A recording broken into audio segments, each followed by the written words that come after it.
pinakamalaking biyaya, the biggest treasure that we have here in the Philippines are these, our children, the future of our country. Kaya namin ginawa ito para makita namin ulit ang mga kasiyahan na dala ng Pasko, ang mga pag-alala sa mga masasayang Pasko rin namin. At kayo mga bata, kayo ang nagdadala niyan para sa amin. Kaya maraming salamat. Welcome ulit sa Malacanang Palace. Kaya Merry Christmas sa inyo lahat. Maraming salamat sa pagdala ninyo ng saya dito. Merry Christmas. Happy New Year. Ating mga bata dahil ngayon lang sila nakapasok palagay ko sa Malacanang. Talagang tapos dito pa sila nagparty ng Christmas. Nakatanggap sila ng regalo sa Pangulo, nakamayan nila si Pangulo. Ito'y isang bagay na hindi makakalimutan sa buong buhay nila. Opo, maraming salamat Mr. President, First Lady Lisa, sa First Family, si Vinnie, kay Secretary Rex na nag-organize, sa lahat po ng schools at organizations na nakihalubilo at nag-organize nito. Maraming salamat on behalf of the Department of Education. Hindi nyo kami nakalimutan, hindi nyo nakalimutan ang kabataan. Maraming salamat Mr. President. Merry Christmas po. Ngayong araw, 500 mga kabataan mula sa Region 1, sa Ilocos Region, NCR, 4A at Central Luzon ang dinala namin dito para buong araw ma-enjoy nila yung Palace Grounds. Kita naman natin sa likod natin, ang dami nilang pwedeng gawin. May mga things to play with, may mga pagkain, may mga regalo, and higit sa lahat, nakakasama nila yung Pangulo. So, napakalaking bagay nito para sa aming mga kabataan na dumanas ng mga masasakit na mga storya sa kanilang mga buhay. Binabati na sa ngalan ng buong Department of Social Welfare and Development, binabati namin ang ating Pangulo, ang ating unang ginang at ang First Family ng isang Merry Christmas. Alam natin na naging mahaba ang 2025 pero naging produktibo pa rin. And next year, we look forward to delivering more services to our people. Nagpapasalamat po kami kay President, kay BBM, kay PBBM sa pag-invite po sa Haven for Women. Ito yung mga kids namin doon ay mga anak ng mga kababaihan na abuso. So as we can see po, na-observe po namin kanina, napakasaya po nila.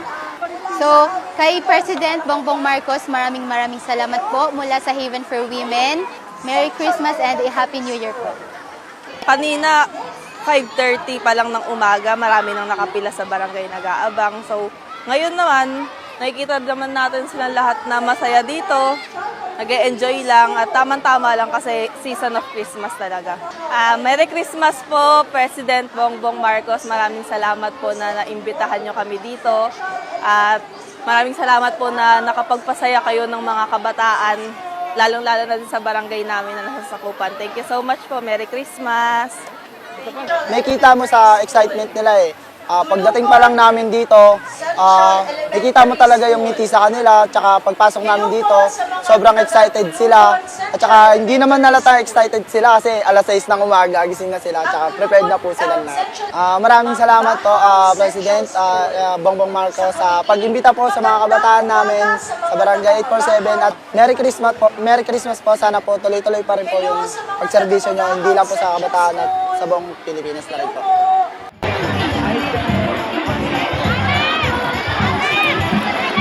Jet, hindi ko kasalanan yan ha. Pag ganun pipiin, tawakan niya kamay. Diba? Hindi ako malaman.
Saan mo tayo?